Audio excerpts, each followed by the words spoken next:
Loot Bet.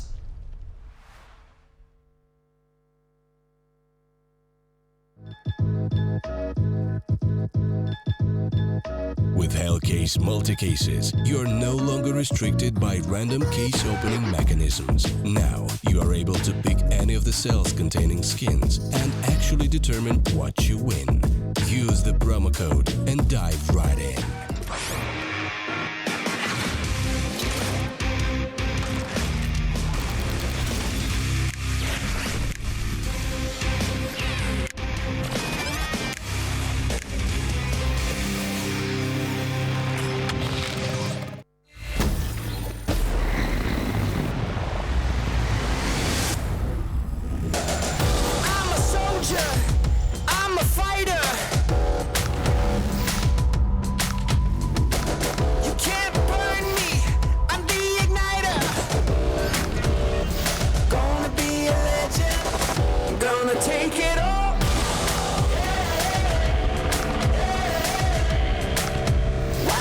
Shit like a wrecking ball.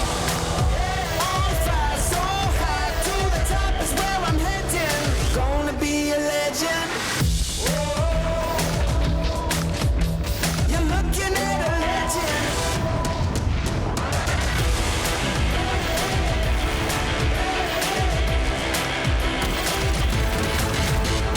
Gonna be a legend.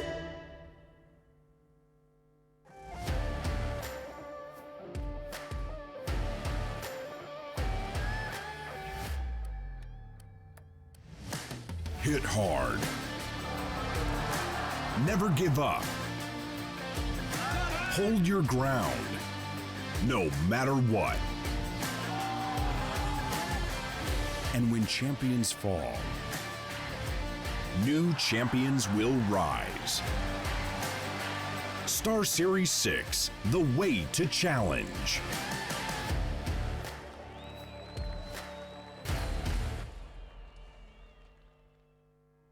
We've made it to the playoff stages of StarSeries 6. We've seen upsets, we've seen teams that you might have never expected to be here.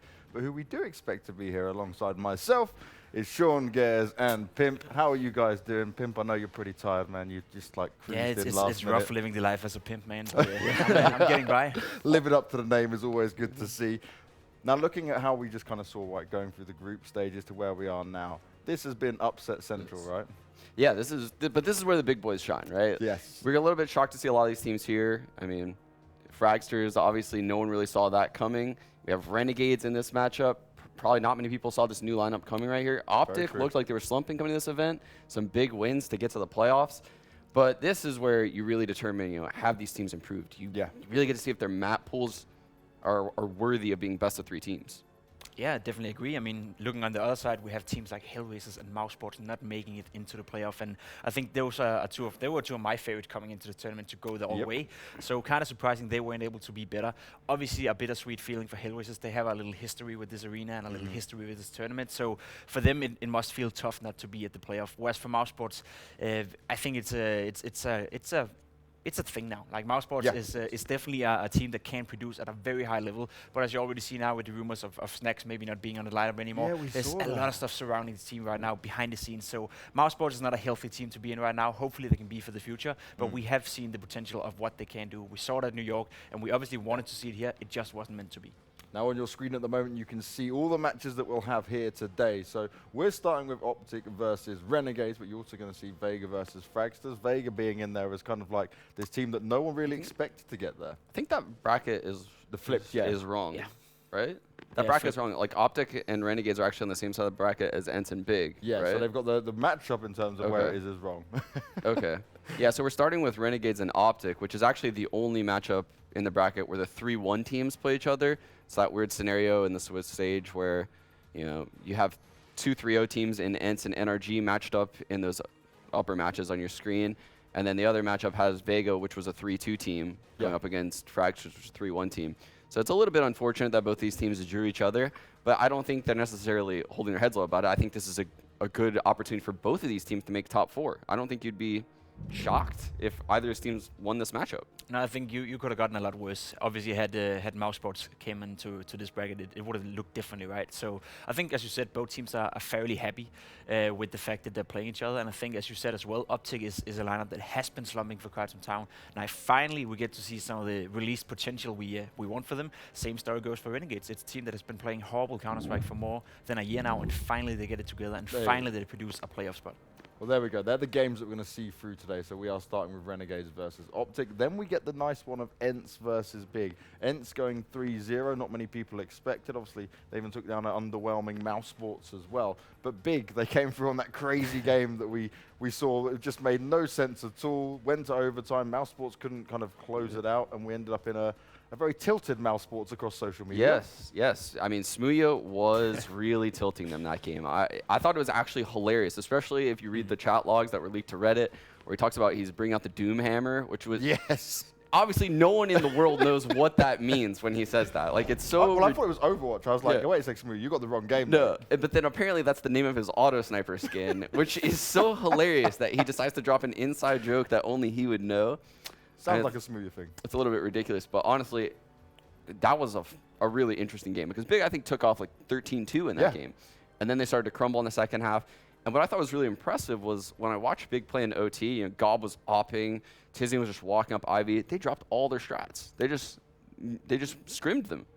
Now we've got something for you. Just to take a little look back and see some of the top 5 plays that we saw throughout our group stage.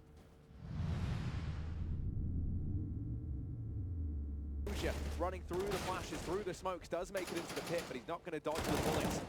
As he pulls the dread now after trying to trade this out. And oh my goodness!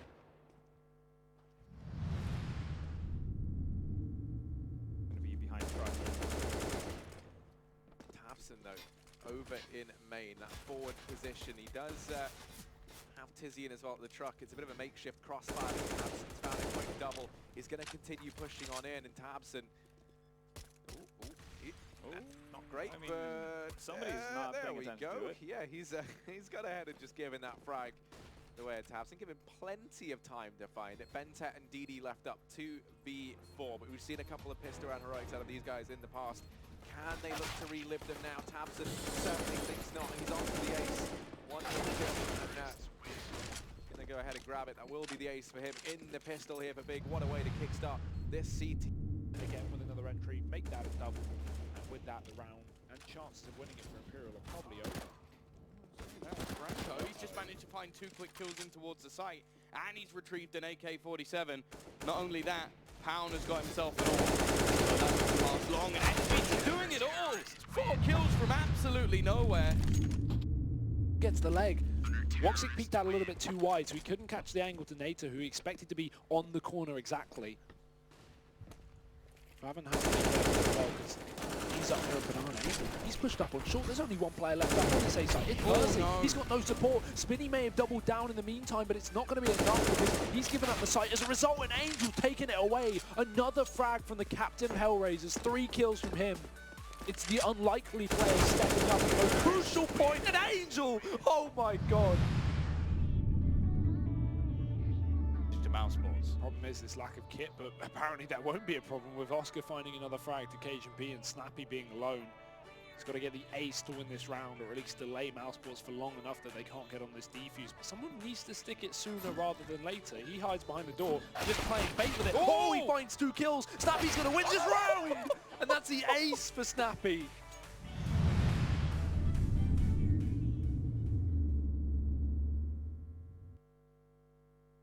And that was only the group stages. So imagine what's going to happen when we get to the playoffs. Some crazy frag potential that we've seen in there from players that also we don't normally see.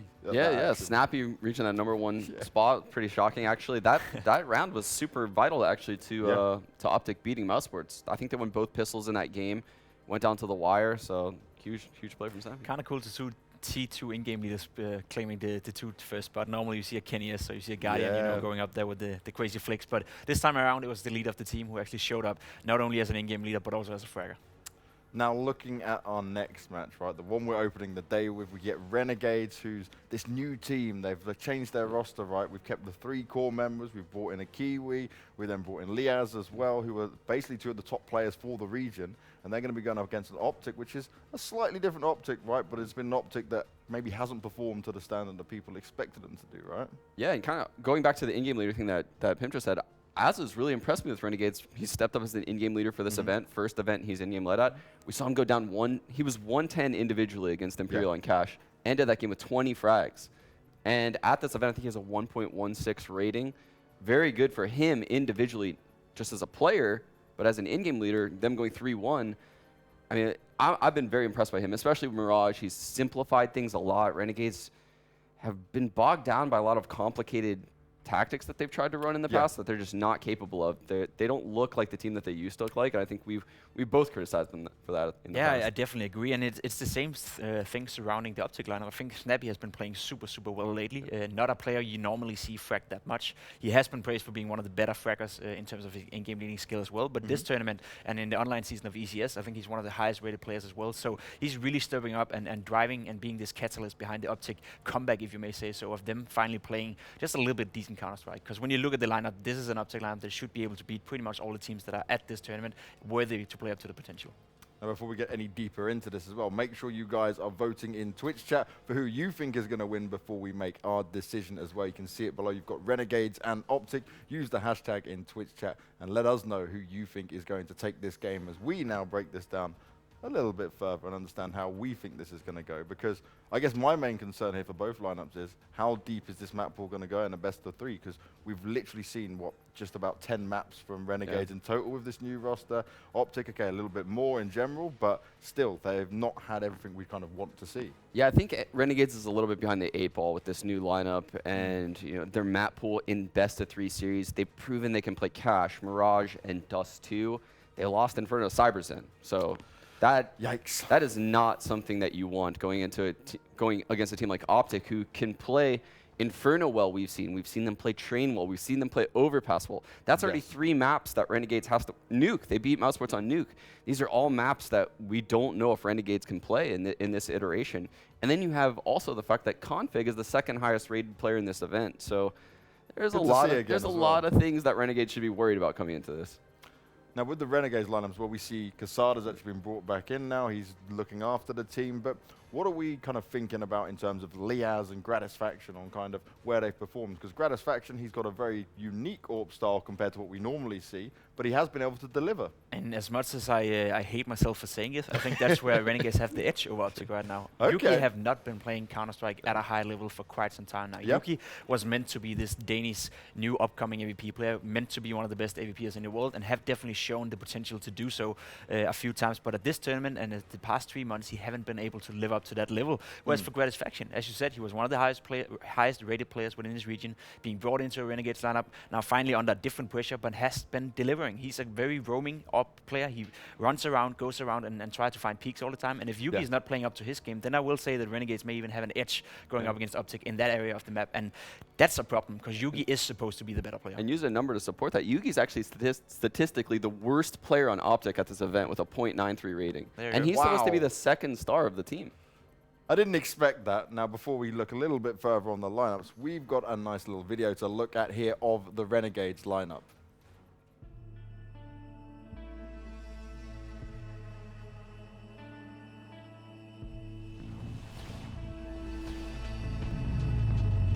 Describing the group stage in one word would probably just be successful. Consistent. Promising.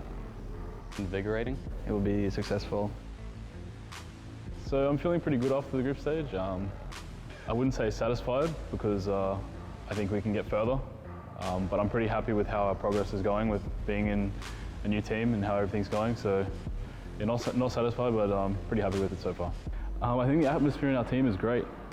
Everyone's getting along. The 2 new guys are chill as hell. We're having a lot of fun. So atmosphere is happy, joyful, and in CS-wise, where the chemistry is getting better and better. So it's going really well. So I think the opponents that could cause us the most trouble would probably be OpTic or Big.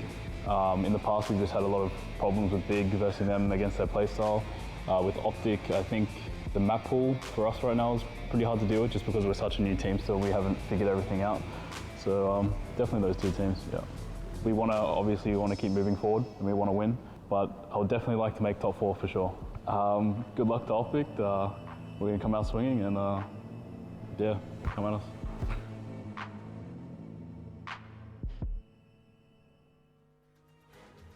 Interesting thoughts there from Azza in terms of, first of all, doesn't want to play big or OpTic, where you get OpTic in the opening game. And we kind of know why, right? We started talking about it already. The map pool is a big factor here, more so than for most teams, just because this is such a new team. We haven't seen how deep they can go. Yeah, exactly. And when we saw these two teams playing in North America when OpTic was over there for a little bit of a stint, Renegades was 6-1 against them if you look at their recent matchups. I mean, yeah, they had Gade at the time instead of Nico. Yeah. But, I mean, they're similar lineups, so Renegades should feel confident. I know that was a long time ago. Those matches were back in like May and June, and this Renegades composition is very different. But, yeah, they're probably scared of the map pool. I don't know what you think about it, Jacob. Definitely has something to do with the map pool, and as you said, you know, the confidence may have been gone away ever since they haven't been playing over there. It's just like when you look at the OpTic lineup, when you look at the names in the lineup, you gotta fear them somehow. You gotta fear, even though Yugi has a bad tournament, you gotta fear the potential of him just going completely off and winning the game by himself. Whereas you look towards the Renegades lineup, they don't have that one player that can just take over a game and win it for them. JKS maybe sometimes, JK obviously have been playing well as well, but it's not like to the same caliber as a Yugi or as a Config for that matter. So when you look towards a team like OpTic, no matter how good you're feeling, no matter how much confidence you have, or even how good your map pool is, you always gotta fear the fact that they have the star players that are able to take over a game all by themselves. Now looking at these results on your screen, the Cybers M1 was the big shock factor. No one expected them to lose out to it. This is a region where they can quite often play against these teams where they're coming through the minors and stuff like that. Tai Lu, for example, though, the same old story, they still managed to beat him out. But the big ones was Complexity Imperial, especially when we talk about the firepower that was on Imperial. So they did kind of bounce back after that tough day one. To me, it's quite exciting to see that they can go down the first day, you know, and continue their bad playing ways, and then all of a sudden change it around.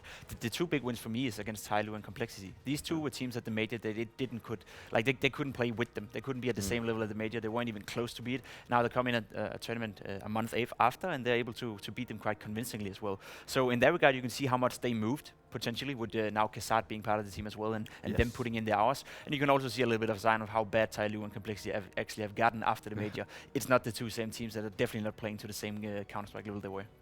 So now we come on to talking about OpTic, right? This team who we have not seen the greatest results out of them. They've made changes yet again. Pimp, I'm going to start with you. Is this an OpTic lineup that can deliver now? I think it always has been a lineup that can deliver.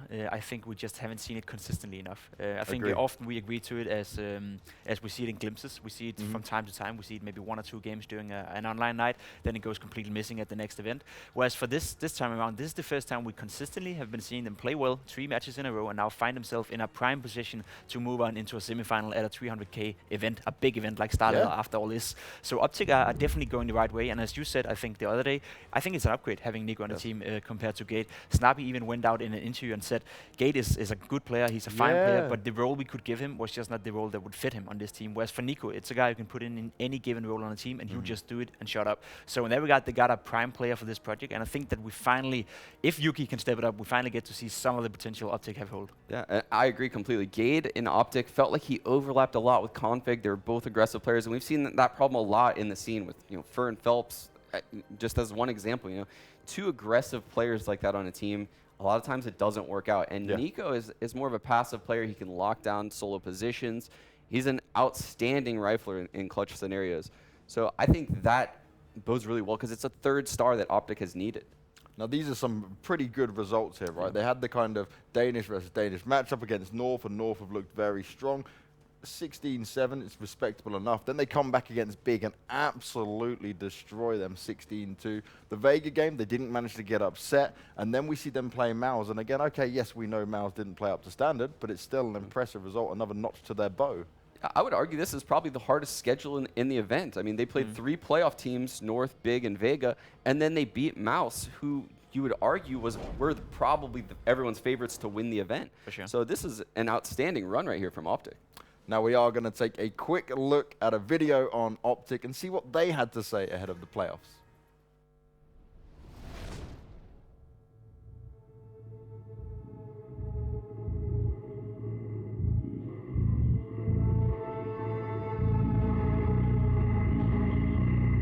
The group stage was amazing.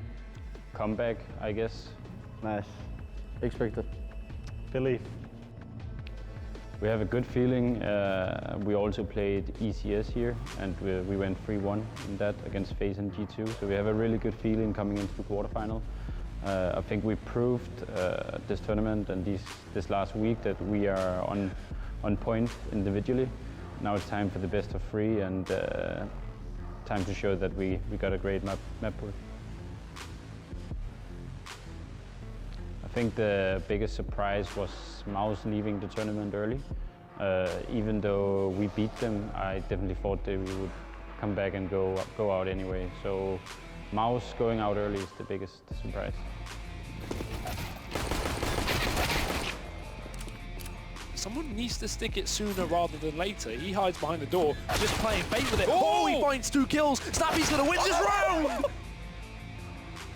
Our expectations is 1 match at a time. We haven't exactly fulfilled our expectations in this team, so we have to go 1 match at a time. Obviously, we want to lift the trophy at the end, and we feel confident going into the quarterfinal against Renegades, but I would say 1 match at a time for now.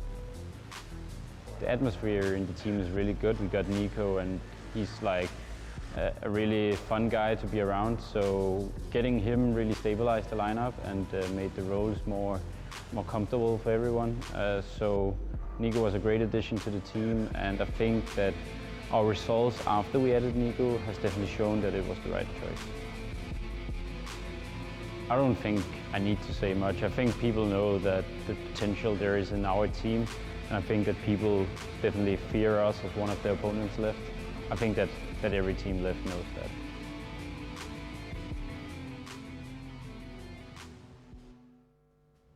A confident OpTic. They want to show their map pool. They want to continue to impress here as well. KaZhanB and Config, though, 2 players that we've spoken so highly about for quite a long time. Can they finally deliver on this roster? I think they can, but I think what's more important is that we just figured out that Nico's a fun guy. I haven't seen Nico talk ever, and Jacob just informed me that this guy bounces off the walls and is just super awesome. He's super cool. He's a very high energy level guy. I think sometimes it can be tough to be around, obviously, but sometimes it just gives the, how to say, like Counter-Strike is so serious these days. People are trying to be so focused, so sometimes it's nice to have the guy who he doesn't seem to care in a way. Like, obviously he does care, and obviously he is super focused himself, but he just lights up the mood and make everyone sure that they're a little bit more loose in their approach to the game. And having a guy like that is sometimes invaluable. So we spoke about them trying to show their map pool. Obviously they've played a fair amount in these last few months, but looking down this, it's a lot better than what we saw from Renegades, right? This is giving them a much wider set of options. It is, but based on what we've seen out of Renegades plays Mirage, Dust2, and Inferno. And yeah, those 78% win rates aren't looking good for Renegades, to be honest. But that Dust2 at 29%, and knowing that OpTic has to veto cash against Renegades, that could be where Renegades goes out here. It's kind of like when you see like an MMA fight and someone has a bum knee. Like you just see a guy go for the bum knee all the time. And, like that's what Renegades might do here. I think you're right. I think Dust2 may be the pocket pick in that regard. I think OpTic is not necessarily as bad as the statistics shows on Dust2. I think it's a team that can play Dust2, especially now with Nico on the team. I think they needed that anchor guy who didn't always try to be the aggressive guy like Config is for the team. So they may have a little bit better balance playing Dust2 now. But I will say again, we cannot talk enough about it. The map pool is favoring OpTic. So no matter what happens in this video, there's no way Renegades can directly punish them. They can try, play around it, and get a decent third map if possible. But there's no way OpTic is going to feel the veto is gone out of their hands. So if we're to compare both in-game leaders for the lineups, right? Az has taken this as a role that we've not really seen him play with, and he's always been kind of like one of the star players of Renegades. And then we bring Snappy in, who is an in-game leader, but he is doing more than, I guess, what a lot of people would have given him credit for at the beginning, given just the results that OpTic had. A fun statistic, a fun little note is that when Glaive came back to the scene after his big break, he was playing with Snappy and he was playing with some other Danish dude in Copenhagen Wolves, I believe. And back then, Glaive didn't want to be the caller. He wanted Snappy to call because he felt he was more capable of controlling that team. Glaive is the best in-game leader in the world, and I back then told him you're an idiot because you are the best in-game leader in the world, so you should take that responsibility upon you. But he believed that Snappy was such a good in-game leader that he could actually lead that team to the same capabilities he could himself. So in that regard, he's getting a lot of praise, not only from Glaive, obviously, but also also from the Danish scene, I think is justified as well. He has showed that in Heroic, he made a rather average team, I made a mediocre team actually decent and did win some tournaments and go long in some of the playoff runs. So he has the potential to be a good in-game leader. He's also a great fragger. We just need to see that big consistent result. I think the whole theme surrounding this OpTic lineup is consistency, because we haven't seen OpTic go off with both Yuki, both Config, and the in-game leader, controlling the team at the same time at any point in the duration of the living time. So can they find a formula for that, and can they actually release some of that potential? I firmly believe that OpTic could be one of the best teams in the world. Well, we're getting into the map, Vita. Let's see how this goes. So we know already that OpTic is not a fan of playing cash, so that should be the insta-ban going into it. And we see Renegades ban Nuke, which makes sense given you don't really want to play Danish teams on Nuke. Exactly, and this is where OpTic can go in so many places. And I don't know if Jacob has anything to say to this, but being a team like Renegades in this scenario where you don't play 4 of the maps that OpTic plays, you can't even really prep coming into this match. You just have to almost pray for the best, because you can't really cover all of those bases in a span of 2 days. I don't know how you would approach this map. No, I definitely agree. There's a lot of work to be done by the coach and the analysts for the team. It's more like you try, and you probably did that yourself in Cloud9 as well, you try to narrow it down to 2 or 3 maps. You think it's going to be these 2 or these 3. Does it happen that a pocket pick comes in? You see the dust2 pick right here. Nice play from Renegades. I think that's the only way they can try to shape this video into a favor for them. You often prepare for 2 or 3 maps, maybe even 4 in a best of 3, but as you said, you can prepare for 5 or 6 maps that potentially could go through. Inferno being the second one makes sense for OpTic, one of the best teams in the world in that map, I would say, currently.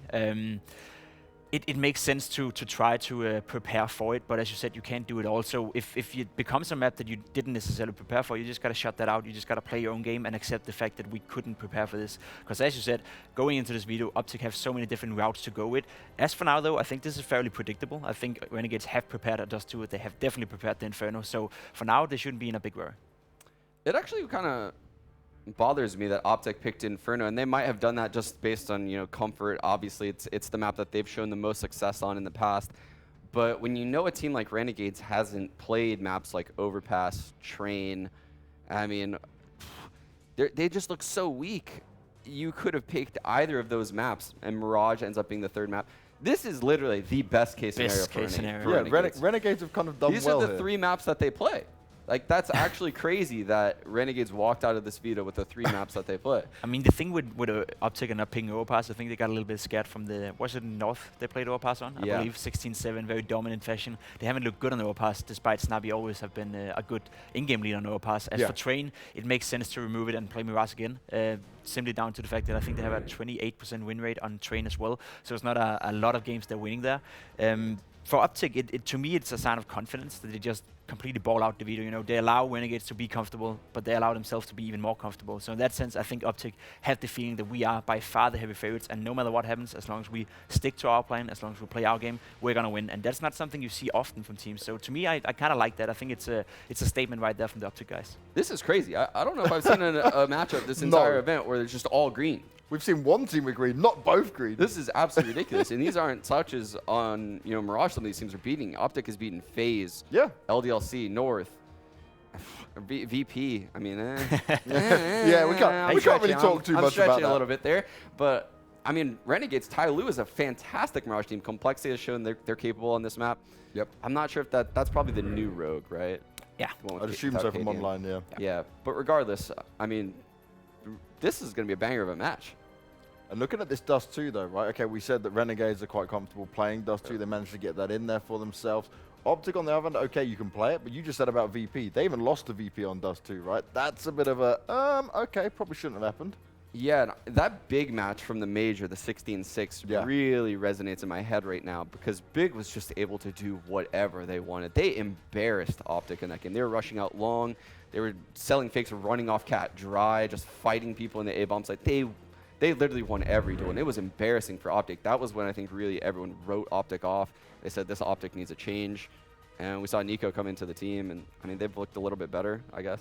They look better for sure, and they were they wanted to play dust2 at the major, so they must have been in practice feeling fairly confident on the map. That's why I also said, I don't think the 29% win rate justify how good OpTic actually can be on the map. That said, though, you were right; they were completely dismantled by Big in that major game. Now, Pimp, you said when we were talking about this, Inferno, you think OpTic's one of the best teams in the world on it, right? You've taken down Space Soldiers, Big, Vega, G2, but that ATAX one. Yeah, that's not good. We can't really talk too much about that. Losing to Hunden is never a great feeling. Bit of a meme maybe overestimate a little bit best teams in the world. They're definitely a top 10 team in the world on Inferno, I would say. And it's the go-to map for them. It's the one where they feel comfortable. It's the one where Yugi is actually showing up despite having a slump. Yep. It's a map where it's not normally favored for the AVPers. AVPers obviously have a rough time on the T side on Inferno. Yugi is such a two-dimensional player, so he can both rifle, he can AWP, and he can be roaming around with the AVP and making himself effective anyway. You can, by the way, head into Lootbit and put in your odds using the SLTV code right there. You see the odds right now favoring OpTic, and I will say those are fair odds. I think they're pretty pretty setting the tone for this game. I think Renegades would hope for a miracle to go up against OpTic and win it, and especially considering the maps. I know you allowed them to play the 3 maps that they actually do play. Yeah. I will say though that it's just a ball-out statement for OpTic. This is OpTic not giving a single damn about what Renegades can do and what they can't do. If we play our game, if we play up to our own potential, you can be big, you can be Nord, you can be Renegades. We're gonna beat you anyway. Now, my question I got for you guys, right? You said about the whole veto situation, this has actually worked out nicer for Renegades than what it could have. Sure. Does this kind of give Renegades a chance to maybe just kind of frag and shine? Because they've had the day to prepare, right? They had a day off yesterday, they had their media day and stuff, fair enough. But they were able to have their training rooms back at the hotel, get that practice in, and really have a look at what OpTic's been able to do. I think so. I think all 3 of these maps, you can play simple Counter-Strike. You don't need to do complex things to gather T rounds on, T-side Inferno, T-side Mirage, T-side dust2. These are all things that, I could probably hop in a server with 4 random dudes and we could steal a couple rounds. Yeah. Like we just abuse a couple rotations, do a couple dry runoffs cat, do a spawn drop here and there, rush out long on dust2. Sounds like we're playing a bit later, Sean. Yeah. I mean, like you could literally do a lot of things to steal rounds on these maps. So I think the map veto heavily favors Renegades right now. Okay. Jacob, I know you are going to back your boys most likely in this, but for OpTic, we spoke a bit about Yugi, right? He's not been in form. He is having that bit of a slump, and he was so highly praised for months and months. What is going on with this young man? It's a good question. He obviously had that break when he was in Heroic where he didn't play for 4 months for whatever reason. Not necessarily sure what happened there. Doesn't matter. He was on a break. It's fine. He came back and instantly played up to the same level that we saw Yugi play on before the break. So that instantly just told me, that either this guy's been practicing a little bit by himself during his break, or he's just that talented that he doesn't even need to play. Obviously, as a professional Counter-Strike player, you cannot not play for a certain amount of period, and I think that break may have hurted him a little bit. You fall out of the meter, you fall out of the consistent ways, and you get into a room where you don't practice with your team, you just practice by yourself, and Sean can probably testify to this as well. There's a difference from playing Face-It pucks or ESEA pucks or whatever pucks you play compared to playing practice games against the highest level of opposition. So in that regard, he may have lost a little bit of that edge he had around him. That said, it's so long ago now that Yugi should have been able to find back to the winning ways. I think this is a problem with either him personally, something is going on. We never really know about that. Obviously, we sometimes tend to forget that the players are normal human beings. They do live lives outside of Counter-Strike, and there could be stuff going around that you don't know about. Or it's a fact where he haven't really found his place in this team yet. There's a lot of demanding players when you think about it. You have Config being obviously the biggest guy in this team and the guy with the biggest balls. He requires a lot of space. Cajun is a guy who is also very vocal, and he requires a lot of space too. Snappy, for that matter as well, he's very vocal. He's not an in-game leader who just backs down and lets his players do whatever they want. He's telling them if they do something he don't want them to, and he's telling them to shut up if they want him to shut him up. So in that regard, Yugi may be the guy who's a little bit left out in the cold, left out in the side, where he requires more space, he requires a little bit more help from the team, but he's not maybe not asking for it, he's maybe not willing to take the fight for it. Yeah, he's a bit quieter as well when I've dealt with Yugi, right? He's that kind of introvert guy, but he can be a fantastic star when he's allowed that opportunity to work it.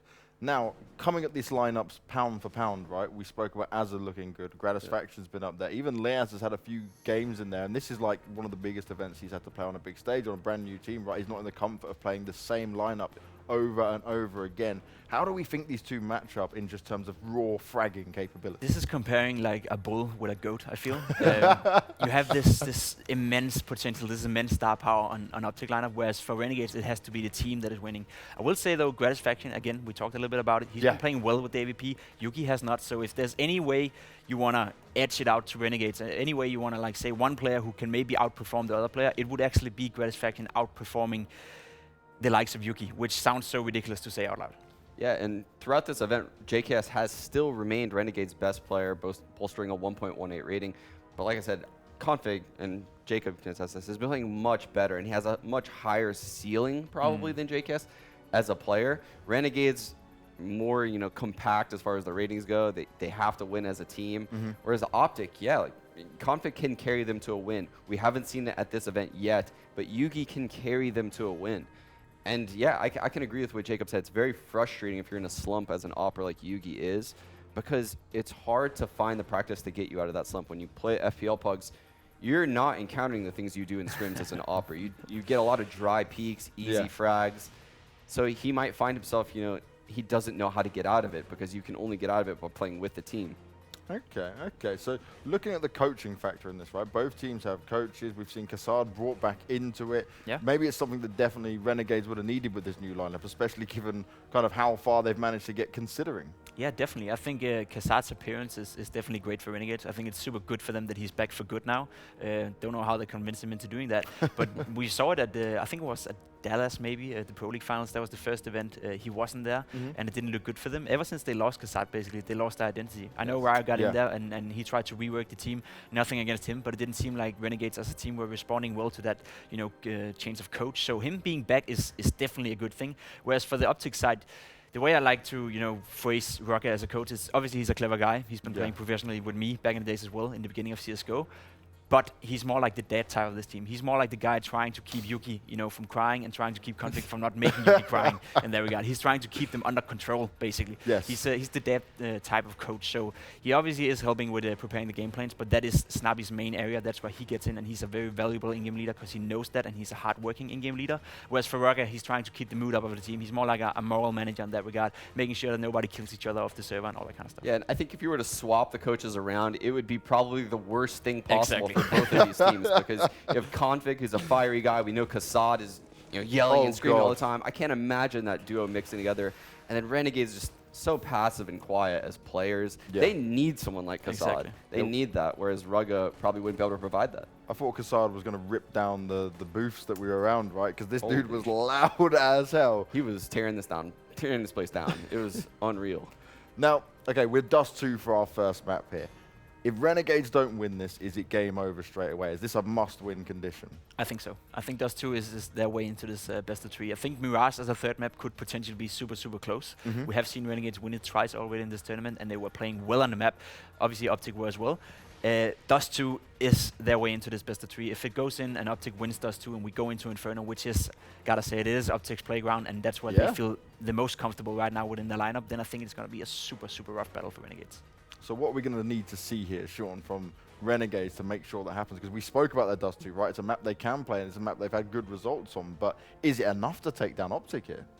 I think it could be. I mean, Renegades probably looked at a lot of footage from past teams that have played OpTic. They're probably going to abuse fast, long hits. OpTic has shown they're susceptible to that. OpTic has shown also they're very weak around A during those hits. They can't seesaw between cat and long like some of the top teams on dust2 can on CT side. So when you watch, you know, a team like Ashaw's play, they can defend a long hit while simultaneously fighting like 1 or 2 guys running off of cat. Whereas OpTic, on the other hand, they've failed at that time and time again. Okay, so you're saying they've failed at it time and time again. Is this where we actually have to see Yugi step up? Because dust2 is a map that lends itself to the AWPs, right, Pim? For sure, we have to see Yugi step up. He's going to be vital for this OpTic lineup, not only on this map, but in the entire series.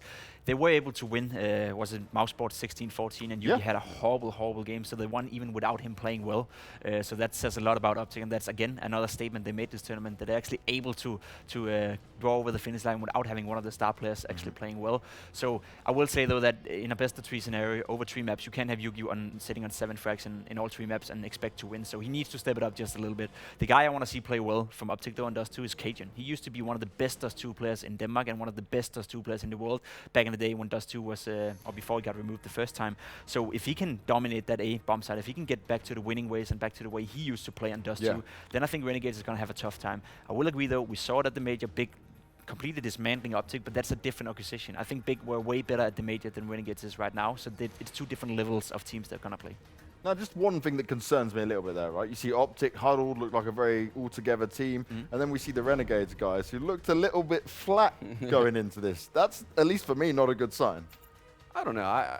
some of my teams in the past haven't huddled, so I don't really have anything against teams not huddling. I'm not saying they have to huddle, but I mean, just looking at them, they all seem very split. It's like, okay, let's wait for the game. I think it illustrated what you said before just well, you know, that Rocker is this kind of like, he brings the team together, they try to be friends, whereas Renegades are all super passive and are just, like, they're super focused, right? It can be dragged towards two ways, I feel.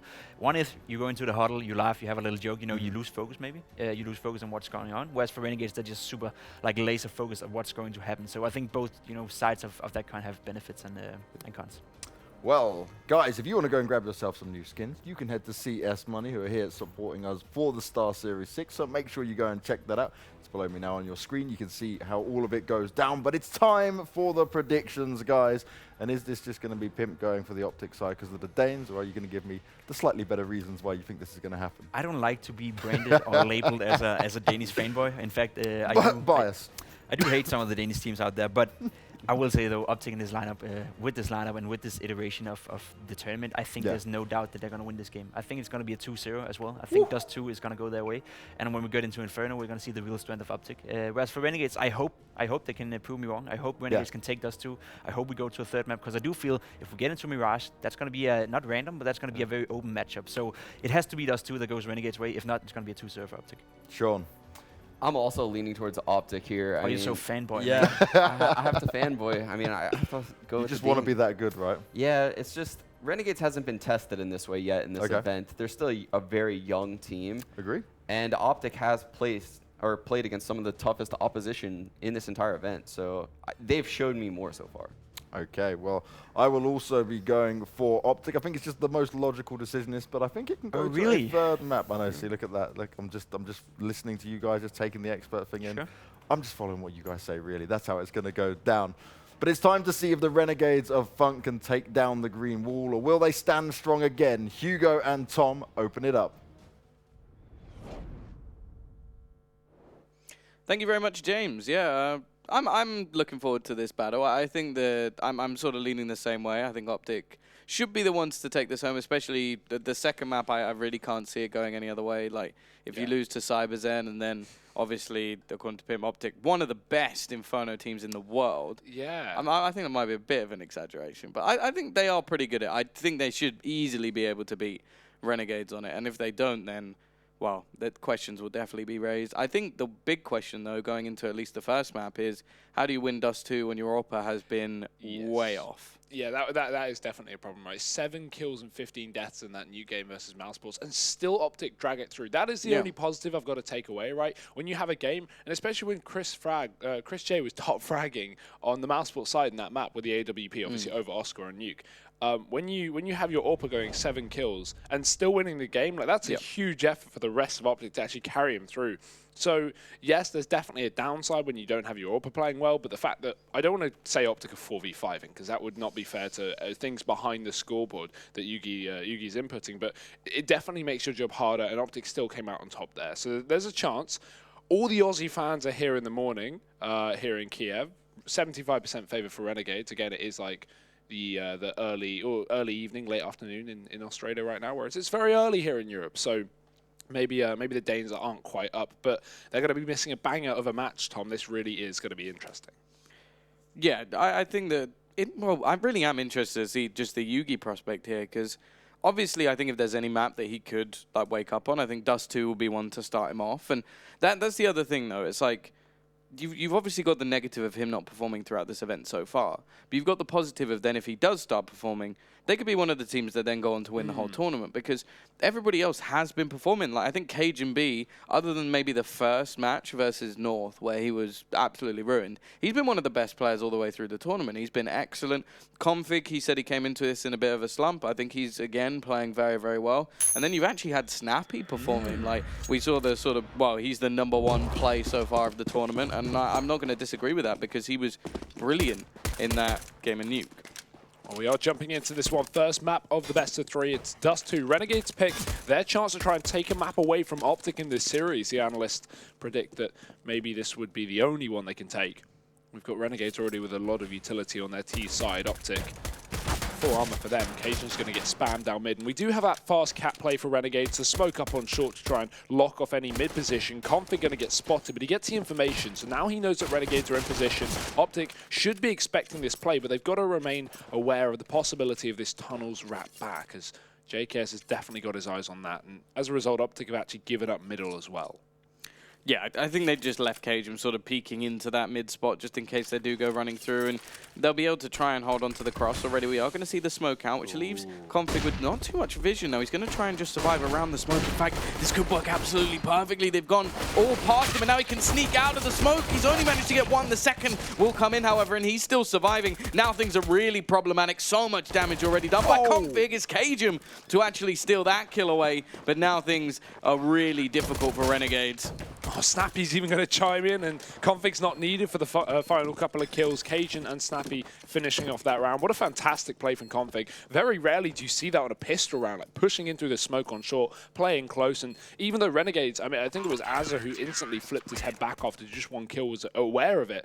Config just too quick. Cool killer there on your screens now with the in-game leader of OpTic, and that will be them taking the pistol round on the defuse. But not the end of the world for Renegades. Bomb plant down, one more eco, and then they'll be coming in with the full rifles. Yeah, I think obviously a little bit lucky in a way. I think the smoke really did favor him. I think if they just pushed, I think he probably would have been screwed. Yeah. But he played around the smoke, he was smart, and it was a good retake in the end. Obviously, we're just going to see a save called for the T side, and you can see for OpTic, they really aren't messing about here. They've gone for pretty much all rifles, the scout in play onto Yugi, and then everybody else with the M4s in hand. So definitely not going to go for any sort of bonus round with the SMG. Snappy with a chance to make a little bit of extra cash here. He's got to be careful not to get overwhelmed. Already tagged down at half HP, will be able to escape, and now Config, well, massive range advantage. Jacob will make the money back off the P250, and they do at least drop one weapon, but it's only going to be the scout, so not really anything to write home about just yet for Renegades. I think one big note from Renegades that wasn't really picked up as much on the desk is the performance that Az has been having this event. He has just been out of this world in comparison to what we saw coming into this event, and at least with the previous lineup, right? He's now on the IGL role, which is so difficult to frag and cool at the same time, and this event's clearly just been the event of in-game leaders. Az has been top 2 on the scoreboard on every game that they've played, apart from that one versus Cyberzen. So nice to see him come back into form while also cooling, maybe getting a bit of the Nifty-esque interest. But for now, we are on rifles for Renegades, and Cajun's going to get caught around the smoke in middle. Nice early pick for Jacob. Renegades definitely needed that if they wanted to start off this T side in a big way. Liaz forced off of Long with a grenade. But Renegades are gifted cat control, and they don't even have to waste any utility getting up there. But because they've taken down Cajun, Config sitting in the CT spawn, and that now makes the A side a lot more susceptible to getting taken over. Config is now low. That's a nice wallbang from Renegades, and JKS doesn't receive too much damage. So with only Yugi really committed to A right now, Config, he's either got to rotate through CT or go for this fast cat flank, and right now he's definitely looking to do that. Close in the smoke, Ren's faction not going to spot him. But Renegades are far from committed. In fact, they're going to be going fast out mid for this B split. Yeah, Config seems to be so unaware of the push going in the other direction, and it's going to be left all onto Nico to try and hold this on his own. Will be sat into the site, manages a first, a second as well, will eventually be traded out. Now, it's not going to be a particularly easy retake, and Jacob, JKS combine to turn this back into their favor. Yugi now hoping that he can find this crossfire, but it's just not going to be happening. Snappy at least catches one, but I think he needed a kill onto Jacob to have much chance of actually winning this round, because, well, I think we all know this B site, pretty damn difficult to retake. But that bomb plant only just went down, so Snappy going to peer in to just give it a bit of an interest, try and check if he can get a free kill, because if he can, there's definitely a chance for him to do this. The problem is that open bomb plant for tunnels, and Jacob sat right and ready for it. JKS has no reason to peek here, just holding an off angle so he can't get out through that door, and Jacob's spotting the window as well. But Snappy, I don't think he's going to push in here. He's just going to maybe check, try and force a player to go down as they exit the site. And, oh, he's going to jump right on this bomb. He's just trying to force death to him, Renegades. That's a really nice play from Snappy. He may go down, but the damage that he's done to Renegades now means that OpTic can rebuy and try and get that reset. Yeah, it's going to be one of those sort of horrible situations for both teams, however. One map. I have no idea what that means. I'm not a better. Yeah, I don't know. But head over to LootBet if you are. Yeah, if you know what a 1 times 2 is, then Oh, it sounds like I'm really bad at maths. Like, does anyone know what 1 times 2 is? I got no clue. But yeah. Oh, okay. Yeah, I think they just didn't really have any money here. Like, it was a pretty poor situation because of all the rifles purchased right in. Obviously, the early round win for the T side. Now, in terms of money going into the next round, it's still not going to be great. Like, Yugi will be able to buy, what, like a bare bones rifle? Yeah, I just assumed if you go for those kills and knowingly go down with the bomb in an attempt to get frags off of Renegades, you would be forcing to try and reset them here. But this is still very good for OpTic. Look at them up short. JKS is just seconds too late, and his attention may be taken by Cajun, who's actually close in the door as well. The flash goes over. They're going to hear that click. In the meantime, he's now very, very open. They're going to be able to fire back down from the top of middle. Snappy finding that kill, and a gun picked up. This is already looking good for OpTic. The problem is they've conceded that A bomb site, and Renegades have taken it, but Cajun's caught a cross shot, and now things are starting to get very, very worrying for the Australians, who don't have the utility to cover this cross. Yeah, there's already going to be the bomb going down, though. They should really still be taking this round, even though things are getting a little bit problematic. There isn't any armor on these players, and well, Nico will actually be able to find another. This is still a hugely successful round, considering nothing was invested. We now get the buyback in for OpTic, and they can even have an AWP in play. Now, the problem is, I wonder if they'll actually drop it over and then maybe Yugi will go glass cannon. No, actually, he will be given that sort of mantle, and then Snappy will be the one taking the hit. So, still not the perfect buy coming in, but at the same time, I like that. They went for the eco. They managed to do a lot of damage. Nice shot from Cajun as well. That was excellent. And yeah, now they have the chance to actually win themselves the round. And realistically, the T's have no extra cash yet. But look at this from Renegades. They're going so fast into this B bomb site. The smoke extinguishing the flames, but Nico extinguishing the Renegades. 2 kills from him. Liaz and JKS, all that remain outside of this B bomb site. And there's no way they're getting in, Tom. This has been cordoned off. Nico going to grab a gun. Liaz trying to spray him through the smoke, but alas, it will be a 5-on-2, and Snappy's already behind the T-spawn.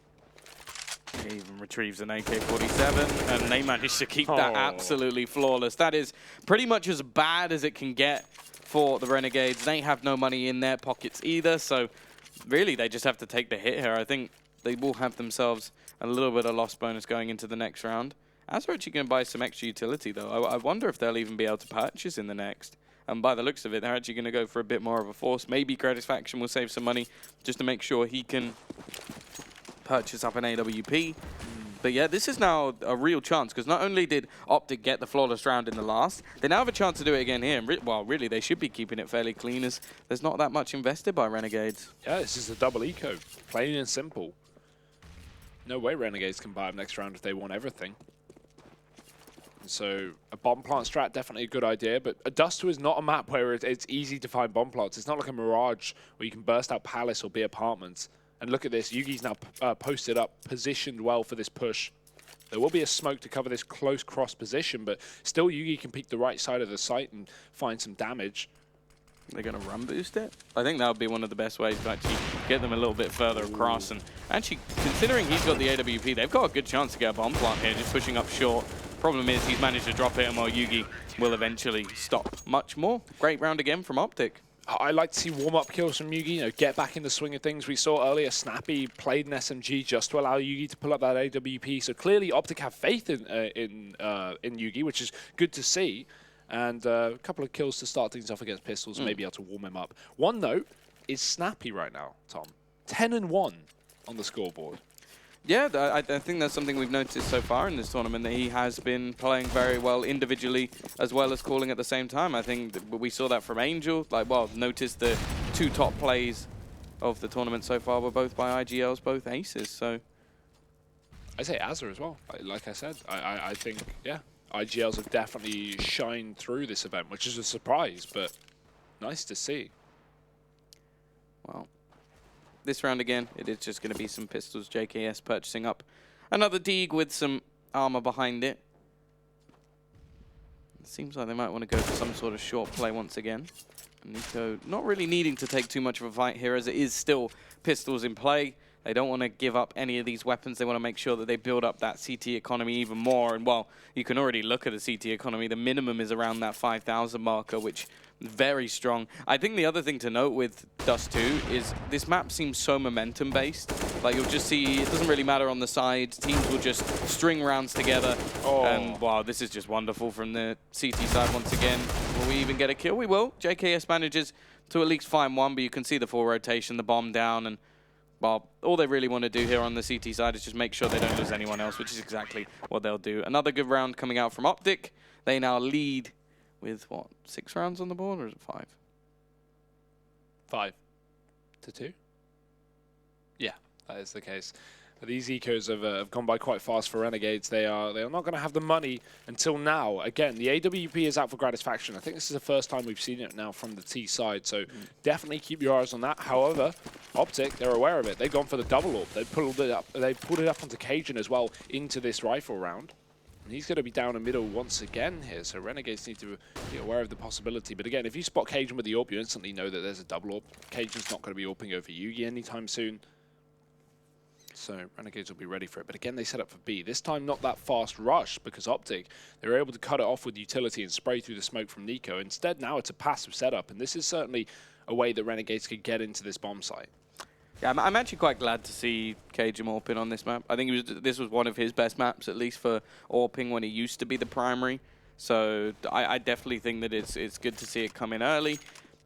Also worth noting that neither of the new boys in the Renegades roster has got a kill yet, which is a pretty worrying prospect, especially when you know that in this situation, this is where the pressure is on. They're the people brought in. Either way, control of short. It's going to fall the way of the T side, although it's still being fought by Cajun. He's done a lot of damage, or Config, sorry, through the smoke. Cajun's actually managed to find himself the opening kill, and even though they've actually only got 1 player down, the HP is already so low for Renegades. Yeah, I don't like that fight from Renegades there through the smoke, because again, if OpTic are on the other side, there's so many positions they can be in. You don't really know where you're shooting as a terrorist, whereas OpTic, they just spray into the smoke, and it's a choke there. There's nothing Renegades can do. They're going to lose health regardless. So you're taking a huge risk there spraying through the smoke that you're not just going to get taken down. It will be that B split, but Renegades have to hurry up. Another for Cajun already. He gets his second kill. Will be tabbed through the door. And actually, his aggressive peek hangs Nico out to dry. Now, if they manage to get this kill, they could actually be in a pretty strong position. The B side's difficult to retake, but he's already finding a first. The spray's a little bit wild, and Gratisfaction will just about get that bomb down. 22 HP on the man as well. Asa trying to cut off this mid-rotate. He's found one. If Yugi misses this shot, this could be the round done for OpTic. This was looking so easy for them with the time in their favor, but Yugi caught the flashbang. He doesn't expect Asa to re-peek in that position, and now it is just the captain of OpTic having to step up and show by example. 1 flashbang, a kit for Gratisfaction on the angle, and there it is. Asa's going to win the round. Renegades, how on earth do they win that? Asa got 4 kills in the end. Again, he steps up when his team needs him, and well, there were so many things that could have gone wrong there. Just think, so that Nico spray that was a little bit off, he gets that kill, they got no time to plant the bomb. Asa, if he doesn't get all those kills holding down the rotations in middle, they lose the round. It was so unbelievably close, and while the pressure's going to be on again. And Yugi tried to flash his teammate here. When Asa repeat, Yugi's throwing a flashbang into that door to try and set his teammate up to get into the bomb site. And if anything, it causes him to die, especially when he knows Asa's already close mid. That's a big mistake, but now we have a speed up a pace. Renegades are out long. Yeah, the fact is, though, they've already lost that initial battle. It will be Config trading off the back of his IGL. Still got the double AWP setup in play, although Cajun re-peeking this now seems to be a little bit dangerous, and it will just turn into a split on the defense. Config going to come rotating in to try and control middle and leaves Yugi alone. Like he's going to play a fairly aggressive position. Now, this will give a lot of information at least. And if he hits the shot, well, there's absolutely no problem. But if he misses and Jacob's allowed the space into short, there is. Luckily, for all the Danish fans out there, this is now a pretty difficult position for Renegades. They only have control of long. Yugi's still here with the AWP. Gratisfaction still only has 1 kill currently on the board. And, well, as long as the CT side don't overface here, this should be a fairly easy round. Yeah, but Tom, didn't we say that about the last? And that still fell apart, so Renegades should remain aware of that factor. Problem is, this would be the reset for OpTic. Renegades have no money in the bank as well, apart from on Liaz, so this will be a very difficult spot to be in. Yugi, he's not peeking long, he's just giving Renegades the control, and that's fine, because he has teammates to do that for him. We got Config close in middle, we got Nico there as well. So even though the double smoke goes down, we got 2 players spraying through, and that's a lot of damage. Yugi even going to find the shot. That's the bomb dropped, and any chance of JKS winning this round is surely diminishing by the second. 10 on the clock. JKS has found Yugi. He's taken him down. There's only a 1v2 left up, but he doesn't expect Nico up close. OpTic will win that round, but it definitely comes a little bit close to comfort. Yeah, the problem now, though, for Renegades is that once again their economy is left in the dirt. Realistically, they could go for a save here and try and bring in a better buy in the next round, but, well, it is looking a little bit problematic. Kassad has disappeared. I don't know what's happened there. He's off to Valiant. He appeared out of nowhere, and now he's disappeared back into the depths, which, by the looks of the thing, they've called a tactical pause, so... he's crouching down, yeah. He's just chilling with Azza. Okay. He's still there, don't worry, guys. He hasn't gone anywhere yet. But, yeah, it seems like over on the OpTic side, just having a little bit of a giggle along the way. Obviously, this is a superb start to their CT side of dust2. Money is going to be a real issue for Renegades, and every time the CT economy gets a little bit low, it seems like they get one of these rounds where it's just a chance to farm up a load of cash, keep all their players alive, and, well, it's on to Renegades to at least try and get a kill or 2 here. Yeah, solo PT50, though. I can't say I have too much expectation in this round. Cajun's been doing a nice job of locking down middle, and again, even if you don't get the kills, you get the info and can just back off to B. There's one for Cajun, repositions, falls back. Renegades now have an even more difficult angle to approach because it's a crossfire, and Yugi's up on Car as well, so he can peek into that CT spawn, try and cut off any mid-split. And yeah, this is not the round you want to go mid to B, I can tell you now if you're Renegades. A cat burst would make some sense, but again, with no utility on dust2, it makes things very, very difficult. Not a round where pistols are too effective at long ranges. Config, ooh, that's some good nades. Him and Yugi tagging down a couple of players of Renegades. Yeah, not an impossible scenario here for the T side. Somewhat desperate in a way to get the bomb down. Like, you look at the amount of money on, for example, Jacob. Like, going into the next round, he's going to be in a pretty poor position. I have to say, Yugi has looked a bit better today. But I feel like a lot of the frags he's had are eco frags. Yeah. I don't think he's actually had too much impact in the round. And, well, ultimately, it's been Cajun who's actually been doing very well with the AWP. Snappy still leading the way, although he was 10-1, so slowed down a little bit. But now, well, I talk about Yugi. I think Gratisfaction on the other side is probably going to be the one more important to step up here. I mean, all of Renegades, right? They're already down 7-3, and this is their map pick. This is their chance to set on the desk for them to get a map and maybe make this series close. At the moment, OpTic are looking very much favored, even with the map pool not being too bad for Renegades. Scout on Gratisfaction, certainly making things even more difficult to get back into this game, which is not a confidence booster. We've even got Jacob on this Galil, so yeah, things are not looking too great for Renegades right now. They flash over the top and middle, that's Config off the angle.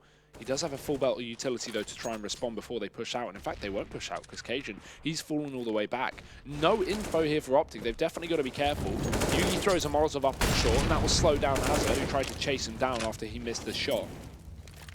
But this is fine right now for OpTic. Again, they've used a bit of utility. Yugi's tried to regain this map control, and he will go for another shot. Very optimistic, missing both of them, still not being punished. Yeah, I think that's a good sign, though, in all honesty, because you can see that he's still feeling confident. He's still going for these aggressive pushes. He's definitely not waiting for Renegades to come to him. And we are going to see the smokes beginning to be thrown out. They're going to try and leave Yugi without any vision, but it seems like they may be going back in the other direction. Azza going to try and sell this as a bit of a fake, but Yugi's going to kill him very quickly. And already, there you go, nice work from Jacob. It leaves Nico once again. Now, he's been pretty good at finding a couple of kills in these sort of rounds. Flashbang going to come in, but he's completely trapped out. Config does at least manage to find one back. In the meantime, Liaz peeking aggressively will leave him very low on HP. I think this may actually have to be a save position for OpTic because they don't have any utility to actually get back into the site. But the quick kill from Snappy may just open this round up once again. It's turned it on his head, Tom, but the problem is, again, we've got this Molotov left on Liaz. We just saw one go in the window, and there's Snappy getting caught up in the B tunnels. Gratisfaction picked up the orb, and he's doing work with it on this B bomb site. 2 frags from him. That's going to surely, commit Config to saving this other AWP. Nice round from Renegades and great round from Gratisfaction on that B defense. He pulls it out despite Renegades having a man disadvantage. Again, something we want to have here. We want to have this AWP paradise. We want to have this AWP battle between Yugi and Gratisfaction. Right now, it's looking okay. So 7-4. Renegades certainly don't have a bad T-side by any means. And OpTic are going to have a buy round ahead of them here as Config can bail them out with $7,000. But if Renegades win this round, Tom, it could certainly be flipped on its head. Yeah, they're going to stick with the double AWP. Config able to drop over a second in towards Cajun B, who has been pretty good so far. Got wrecked in the last round by Jacob just running and gunning. Gratisfaction. Ooh, that's a nice shot down mid. Gone, but not forgotten. Cajun B will be out of this round within the first few seconds. And well, that's sort of the pain of dust2 is crossing that mid spot. Either way, Config now going to try and rotate things here. He'll take control of middle, and it will somewhat be a more split defense coming out from the CT side. It definitely means there's a lot more gaps. Now, they've set the second AWP back up over towards the B site, so it will mean that Nico can just look straight down into the tunnels. By the looks of things, though, he's not going to be the one challenged. There'll be Yugi waiting on towards short. Flashbang will go out and leave him without any vision whatsoever. However, it's yet to be much of a push here from Renegades as they patiently wait, maybe expecting some more aggression to come out from OpTic to try and get this frag back, but as of yet, they are happy to just sit passive. They've avoided long most of this game as well. We've had a couple of rounds where Renegades have taken it, but by and large, it's been free for OpTic, so this may be a bit of a surprise. However, Snappy, a very untraditional position. He's going to be completely alone. Yugi rotates already to help him. They don't check the corner. Snappy gets one. Surely he can't find more. Azza with a quick trade, but he's down to 2 HP in the meantime. Still, Renegades getting onto this A-bomb site. They're catching out Yugi. Jacob going to get dinked, but he doesn't need to commit to this battle as he can wait for his team to come from behind. And Config is trying to bail them all out. He just misses that shot to Azza, but Nico's done damage in the meantime, and now it is just Config. Oh, running through, finds the first Azza so desperately low, and he'll be able to pull off the clutch as well. Very close in the end, and while Config even has time to go and save that AWP, it's the same scenario once again for Renegades. They win a round, they instantly lose one back, but it was so damn close. It was just that timing through the smoke where Gratisfaction gets caught with a nade in his hand, a risk that probably wasn't necessary. But, well, very easy to say that in hindsight. Yeah, that hurts for Renegades, right? Again, money broken for this Australian team. And they've been doing an all right job on this T side, but it certainly doesn't help when every time you win a buy round, you instantly get reset. They've only managed to put 2 together in a row. Well, they only have 4 to their name as well. So OpTic leading this one for now. I think a short pause as well. Maybe tactical here for Renegades to try and work out how they want to change up this T side. Kassad, again, his knees are hurting. Well, yeah, it seems like most of his focus is on Azza. Obviously, brand new IGL. But he does have Kassad. I think it was interesting. I think it was Sponge who said on the desk that he would have preferred if Kassad came in a little bit later on and gave Azza a chance to sort of learn himself about the IGL role, which I find quite interesting. Like the idea that maybe feeling out his own sort of style rather than basically just being implemented with Kassad's. But that being, I understand that viewpoint. That being said, he clearly wanted Kassad, right? Yeah, Renegades have pulled him back in. It's not like it was a choice against the Australians. So maybe hoping that he would bring to the table what he did back in the previous roster. But that's not a good stat. Let's get that off the screen. Name and shame, ouch. Looks very pretty, but let's not have that there anymore. I like his glasses. On the plus side. Yeah. If there's a positive to take away, he has great glasses. He's got nice glasses, just not having a very good game. Yeah. Well, T-side this time are opting to try and force this one back up. The half has already been won by OpTic, and while we normally talk about dust2 being a fairly balanced map, Nico only going to be left with an SMG, but he has been very good in these close positions when anybody has aggressed onto his position. The fact is he has to be. He's been given that Catalyst B role with no one else in support. Now Jacob is going to be boosted up over the top of the smoke, but Nico being close means he shouldn't be spotted here. I'm going to go pushing in towards his position. He doesn't have any support at all, but Nico manages a first. Needed a little bit more there. Rotation will be in quickly from Yugi, and he doesn't quite connect. Busts a shot in between quite a few players. He hits that one, though, through the wall. Now, Config, quick on the heels of this T side, already picks off one and gives them a man advantage. Taking a big bite out of this defense from Renegades now on the post plant. Config flashing through from middle, and there's no way he's going to get away with this because Renegades have so many players. Does find a lot of damage, but it's still going to get converted as Snappy also dives through. This is getting desperate now for OpTic, in fact, because they're down to 2 AWPs, and there's another Molotov to lock out the window. It's only Cajun and Yugi left up, and the time's already halfway ticked. Renegades avoiding the flashbang, and Liaz, well, he finds damage, he won't find the kill, and Jacob's all that remains. They line up, but Cajun hits the shot. That is just the most whiffy round of Counter-Strike I've ever seen. He's got it. I mean, everyone missed their shots there. Config didn't convert the spray. Snappy, unable to get a frag. Liaz, he gets 3 kills. Fantastic. We just highlighted him as only having 1. Great work. Not able to convert those last couple. And then Jacob, the exact same story when they push out through the door. A lot of missed shots from both sides, but still OpTic get the better of it. Yeah, I think with Config, it was a bit of a weird scenario because that was a sort of, a 4v3, and he just goes running in on his own. And the problem is he had so many players to actually aim at that he just wasn't able to get anything done. He waits a few seconds, he would have had a bit of a crossfire with Snappy and also the rest of his team pushing in. The problem is as well, those double AWPs in the retake, not really the best scenario. And they got a little bit lucky that Config had already done so much damage onto the majority of these players. Either way, once again, it's an eco round for Renegades. This has been pretty much the bane of their life so far, the fact that they've never really had any money throughout this game. Now Config looking for the aggression already, trying to pad his stats a little bit more. He is having a standout performance, 16 and 6 at the moment. Nice shot from Yugi.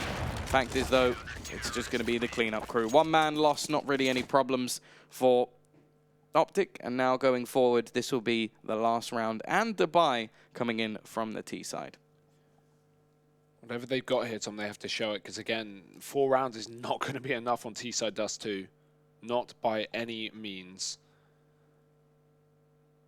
So again, is this another tactical pause from Renegades? Maybe the third of the half? No, they're going straight back in. They've got the bye. Liaz late to it, but Gratisfaction on that glass cannon AWP. We've got Renegades going for this fast cap play with a couple of flashbangs, no smoke. Config setting up for the boost, but the problem is they're already here. They're already up close. Yugi hits a shot, but Config can't bail him out. Yugi also going down, and Azza trading double kills. This has now opened up the A bomb site, but Snappy going to try and relieve some of the pressure by pushing into middle. He can't cut off these rotations. He only gets 1, and now it's OpTic and the man disadvantage. Nico in middle. He's going to be challenged. He has been good so far, but even he can't transition on to JKS. And while Cajun left with an AWP in the retake, definitely not going to be ideal as the bomb will make its way in towards the B site. Now, they really struggled last time with multiple players to try and clear out Azza. However, this time, it will just be a 1v1. It seems like Cajun's got the right read here and a nice little quick scope to take down one. Has the chance to retrieve an AK as well. And we'll leave it into a 1v1 here. Now, he doesn't have a kit, but I imagine there was one down somewhere. He just picked it up, literally as he said that. Okay, that's good timing. But it will be looking for JKS, trying to clear the angles. He manages to bypass the door and actually getting his head over, but JKS will put him down. A 5th round at least onto the board. But I believe we are going to have a quick break to get some sponsors out there.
Welcome back, ladies and gentlemen. We do have that second half underway in just a second. It is going to be OpTic versus Renegades.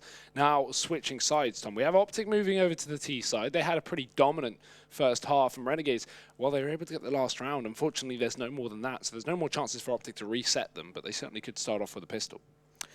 Yeah, and I think if they do that, we could be seeing the GG pretty quickly. And this was sort of a, well, but on the desk at least, it was said that the win chance was only really going to be coming in on dust2, and then Mirage was more of the brawl. It was Inferno that I think pretty much everybody has written them off on. I think obviously having a poor performance earlier in the tournament, and also the fact that OpTic are very happy to play that map, but it was obviously the veto a little bit more interesting based off the fact that they didn't pick something like Overpass. But I think for OpTic, they're just feeling confident on Inferno. Just make sure you get the W, make sure you get what you need. Either way, a crucial pistol round for Renegades if they are going to have a chance to come back in. Or they are going very aggressive up onto short.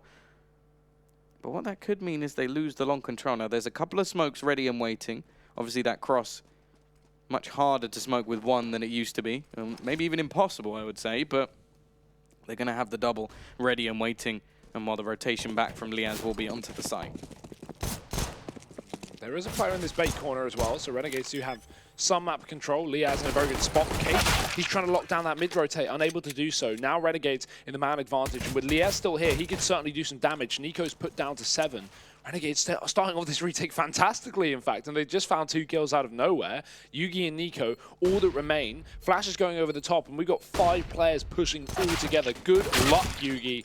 It's not going to happen. It's a flawless pistol from Renegades, and that's exactly what they needed. Yeah, fantastic retake coming out from the CT side, just having not only Liaz just waiting in the corner, just being able to be a nuisance, but then they all came through together, flashbang out, and yeah, just managed to take all those kills very effectively indeed. Now, obviously, bomb plant does go down, so we expect to see OpTic buying up in the next round with the AK-47s, and that's why we are seeing a bit of a, well, a safer purchase in from this CT side. Lots of rifles. They do have an MP5 and an MP9 in as well, but it's straight up Glocks for the Ts. And I wonder if we'll see a similar strategy that we saw in the previous round, just attempt to take some cat control, get onto that A site, and get yourselves a bomb plant. Yeah, again, same as Renegades on this T side with the pistols. Very unsuccessful in terms of actually getting plants in. It's so difficult. Let's see what they can do. Distraction dinked off the angle. Azza is here, and he's going to mow down 1 frag at least. But here's a short side plant, and Azza needs to push out to try and stop that. He does exactly that. Takes a lot of bullets from Yugi in the meantime, but it won't be a problem when JKS has just jumped and finished it off. So Renegades win the round. They only lose 1 player. That's okay. Bomb not going down for OpTic. They still have to buy in this round. That's the problem. So they could have had a far better buy. They could have had that AWP on Yugi potentially, even the utility alongside it. But at this point, it's the bare minimum for a buy round on the T side. Yeah, I think like, I wouldn't even be overly surprised if they go for something similar once again.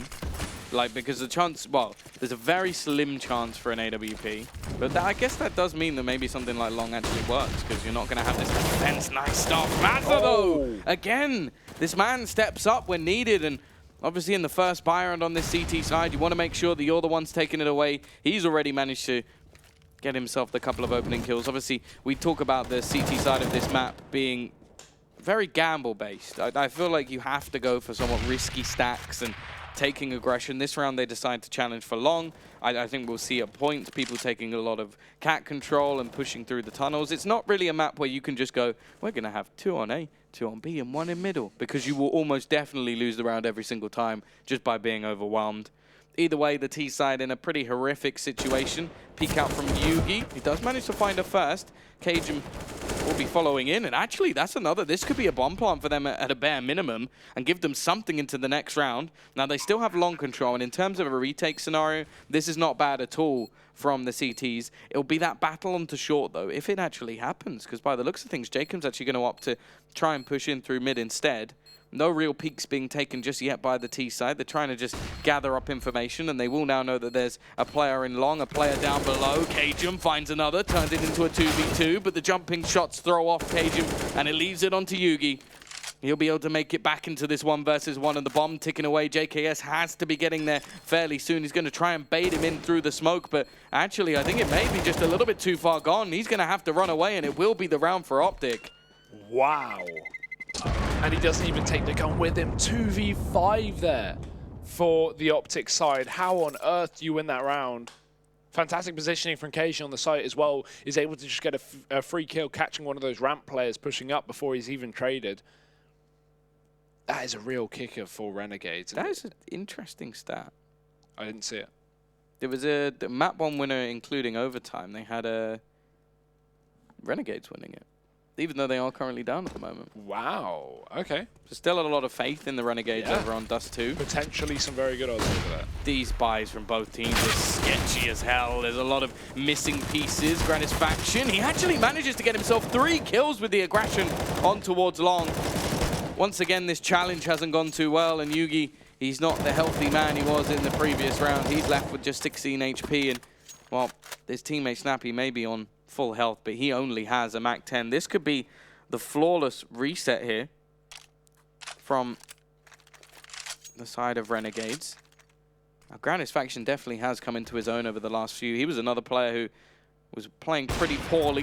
JKS with the AWP has already shut down one. Glass cannon, but doesn't seem to matter to him, and Yugi, well, doesn't really have much hope. In fact, he's going to die to the Mag 7. An extra $900 and a great way back into this half for the CT side. And this kind of that comes down to OpTic trying to abuse the fact that they didn't expect Renegades to stack long again, right? You talked about how you can't run the same setup every time. You can't, you know, go for this 2-1-2 setup on this map, right? And after Renegades went for that heavy long presence in the previous round, prior to that one, OpTic thought, surely there's no way they'll do it again. Surely we can just rush long and we'll have an easy attempt. But no, Renegades, they gamble it, and once again it works out. So fantastic work. They catch OpTic off guard, and now they've again gone for 2 players here as OpTic are left to pistols. That smoke is not going to be too good for OpTic. Now, that landed in a Molotov. Did Renegades throw down a molly to try and offset the smoke so it didn't land on Xbox? Because that's what it looks like there. If that was intentional, I'd love to see a brilliant, replay, yeah. It's made no difference because they managed to push all the way up short anyway. Now, it is going to be Gratisfaction here. He's got to be careful he's not caught out. Obviously, the T side have actually bored up here, and, well, he's going to be completely overwhelmed. This will definitely get them a bomb plant here. Nice shot from Cajun as well. And out of nowhere, the T side have started this round off with a bang. Yeah, and this is already looking horrible for Renegades. They are going to struggle with this retake, even with pistols for OpTic. Yugi needs to win this fight, and he's not going to be able to get away with it. Jacob's found himself 2 kills. I'm hearing heavy music in my ears. There we go. Now the retake is on for Renegades. A boost up. This is going to be perfect. Jacob's in a great position, but Nico's ready for it. A kill comes out from him, and now another. It's a 3-on-1. This round is falling apart in both my headset and in the 1v2. JKS, I don't think he can do this. He has to run back and save.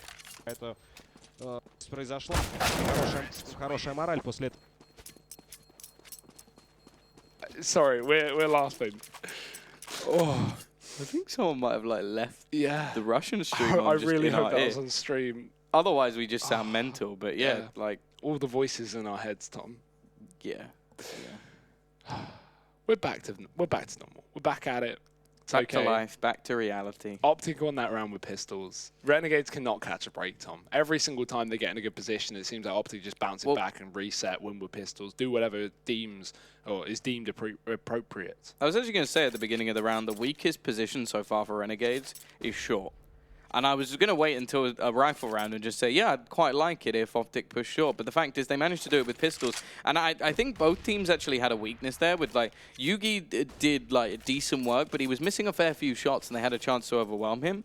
But for the CT side, it just looked like they didn't quite have the right hold over it here. Now, in this round, I think they may have realized a similar thing to what I said, that, okay, clearly our control of short has been pretty lackluster, so let's just pretty much stack everybody there. But either way,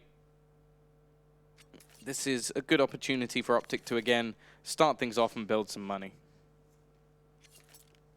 Oh my god, look at this stack from Renegades. I'm loving this. I'm absolutely loving this. I've not seen it before. Jacob, he even gets a kill. Will OpTic commit to that after spotting it? No, in fact, they fall back fully. Snappy going to rotate that bomb into tunnels. That's such a shame for Renegades, because if OpTic go for another one of those fast short plays, they run into potentially a mess. But luckily enough, they spot one gun, they rotate everyone, they get that bomb down on the B bomb site. Config in a position to catch these rotations as well. Yeah, this is a chance for a bit more stat padding for Config. He has definitely looked like the best player in the server, I would say, so far, with a lot of important rounds for his team. Currently top of the board. I think Snappy's been doing fairly well, and obviously Azza is definitely not someone to hesitate to mention. He's trying to use the car to his advantage here. Now, the T's really don't need to fight for these kills, but they are going to be doing so. A rifle has been stolen by Jacob as well, who's left on just 1 HP. The fact is, they could kill him with a flashbang, but it doesn't look like the T's are going to take any sort of fights here. And I can understand that. Obviously, having the problems in the previous round where they were reset. All right. Man, talk about the balls on Config. Knifing your teammate when he's already at low HP. That's, whew. OpTic clearly feeling confident here, 13-8, and I do not blame them. This is probably the last chance for Renegades, I would say. If you lose this bye, it's going 14 rounds, and then you have to make the decision, okay, do we want to play for overtime when we're 7 rounds behind, or do we want to force bye at 14? And no one can answer that question. It is simply just how you want to approach it. So OpTic, AWP on Yugi. It was definitely looked better today again. Not really needed to step up, and that's one of the crucial parts, right? We've not been seeing OpTic set him up as much for going for these early picks because Config's just been doing it instead, and he's on 19 kills right now. The kill distribution is good, though. We've not had anyone fall off here for OpTic, which is important. Again, short going to be the area they can test. Gratisfaction forced off. As going to drop back into the CT spawn, and this A-site setup is already looking pretty easy to exploit for OpTic if they do want to commit to that, and in fact they will. Sending the AWP back towards long, regaining the control up on Cat. And in fact, Azza, I think he's made the wrong read because he's moved into middle to try and watch for what could be a potential B split here, while JKS also spots from the door. In the meantime, they're getting ready to push out long. Yeah, I think, though, this short battle is going to be the most important of the lot. Liaz does manage to find himself the first kill. But they're trying to take the vision away from this short position. And again, we're going to see the T's just push out. The Molotov is there as they do throw in support. Yugi's ready and waiting, and this just leaves them with a clear path on towards the site. Liaz looking to try and trade things back, but Yugi knows it's a 4v4. Got absolutely no reason to take the fights anymore. Instead, he can rotate, try and hold the players into middle, which is just going to make things horrible now for the CT side, as they just can't get past him. They have to kill him. That's the only way they get him out of this round, and even though he's not connecting all the shots, they just haven't taken him down. It just means the retake's impossible, and Yugi has done an excellent job there of closing out this round pretty much, unless Azza has a hero play, and unfortunately this time it's not to be. Liaz will manage to at least close off one, but it's going to be 14-8. And again, I feel like, well, I'm going to say the A site's fairly weak so far. It's not necessarily been long. I don't think their long control has been that bad. It's just the fact that their short control has been atrocious. Yeah, time after time, and again, trying to rotate up there does not work out for Renegades as Yugi locks down that middle portion of the map. Nice to see, as you said, not taking this fight to Liaz and instead just going back and killing these rotates. Nice clean round from OpTic. It's looking simple on the T side. Renegades, they're going to decide to eco for the overtime, but at 14, what could and should be 15-8, you can only say it's a fair bit optimistic. So pistols up, bit of armor here and there, some light investment, but by and large it's already falling apart. Jacob pushed into the tunnel to his death. What do you do now if you're Renegades? What can you possibly do in this round? Might have a chance to catch the bomb. If they hear Config running, there's a small chance, but he's actually going to get past the threshold. There's also another rotation coming in from Cajun, which if they don't spot, he'll have a very easy kill, which, well, they do spot it, but he still has a very easy kill. He has looked very good. He's just tapping heads at the moment. Again, another great performance for Cajun B. I think he really has over the last few days. Looked very, very good in this roster, which, well, it's a massive positive. Obviously, one of the most experienced in this team. And he's just cleaning everything up at the moment. He's on for the ace. All headshots. Can he get the last one as well? It'd be disappointing if he doesn't. And yeah, Cajun B acing in the second to last round if they can close it out here. He just went from bottom to top of the scoreboard in 1 round. That's how close the kill distribution is. He's now level pegging with Config on 20 kills. Yeah. No, a nice little round from KGB, keeping things very, very clean. And while now it's crunch time, they're not fighting for the victory just yet. They are fighting to survive in dust2 as Renegades are purchasing back up. They've got a double upset of both glass cannon, it's worth mentioning. And I would like to see them be a little bit more proactive over towards that A site. It's been very passive, holding back, waiting for the pushes to come in. They've allowed a lot of space to OpTic. And you notice the difference with Yugi. So the way he was playing that short spot, he was going aggressive, and if he didn't get the opening pick, then he fell back. Then he fell into the positions that we see starting for Renegades. But all it means is, in terms of information, they are waiting so much to see whether or not they actually just take that control, and it just gives so much over to the OpTic side. Either way, Snappy going to be taking that battle. Gratisfaction has now gone a little bit more aggressive. We'll see if he can find the open. He's going to be completely overwhelmed, though. And again, this short control has just been a problem for Renegades on this CT side. I mean, they're clearly aware of it. Gratisfaction wanted to stick by on that position. He didn't want to drop off after he got flashed, and instead he re-peeks into his own death. JKS dead to Config up on that A bomb site. He leaves himself open in middle. And Az is going to rotate up into what I assume will already be a done deal. Cajun catches that. And Jacob and Liaz, all that remain here for Renegades. It seems that Liaz has only had his multi-kills in rounds that Renegades are unable to get, unfortunately, but it will require some heroic efforts here from the Renegades to get back up. Cajun ready for another frag from here. Liaz is there with a trade, but it's a 1v2. It needs to ace this if they're even going to survive in this map, and it just isn't happening. A superb performance coming out from OpTic. Not a player down low on the server. I think it was Snappy. Bottom with 17. Their top player had, well, a little bit more than that. I think it was like 20, 21 kills. So, yeah, a very, very good performance from OpTic. Team play across the board. And, well, I think that CT side was pretty damn lackluster from the Renegades. Obviously, off to a little bit of a slow start with the backwards and forwards rounds. And after they lost that round to the Deagles, they never recovered. Yeah, that's what a map, sorry, that you just have to forget and move on if you're Renegades. Think about that second one, think about Inferno. But considering, as said on the desk, this was the only map that you know, Renegades should be getting out of the first two especially. Mirage is maybe where it gets a little bit more open. I mean, Inferno, you're now going to OpTic, their best map. You know, this is not an easy game now for Renegades, and it wasn't already on dust2. So I am very worried about how this is going to go on. Yeah, I think this is almost an impossible task now. I wasn't impressed when I saw them at the beginning of the tournament. Now, I will say that I've still got always that stigma in my head of the first game for Renegades is pretty much just a write-off at any Starladder tournament. Like, they always seem to start very, very slow. Yeah. Maybe they're a team just heavily affected by jet lag and stuff like that. So I think we'll see a little bit more from them here. The problem is they're now going up against a team which are much, much better as well. Very good at the map, and it's definitely not like CyberZen, who that was the only map they even got anywhere near winning. All the others, I think the most rounds they got was 6. So if you're losing to that, and then the rest of the games that team plays, they only get 6 rounds max, that's a problem. Either way, not our job to break it down. So we'll hand it over to James.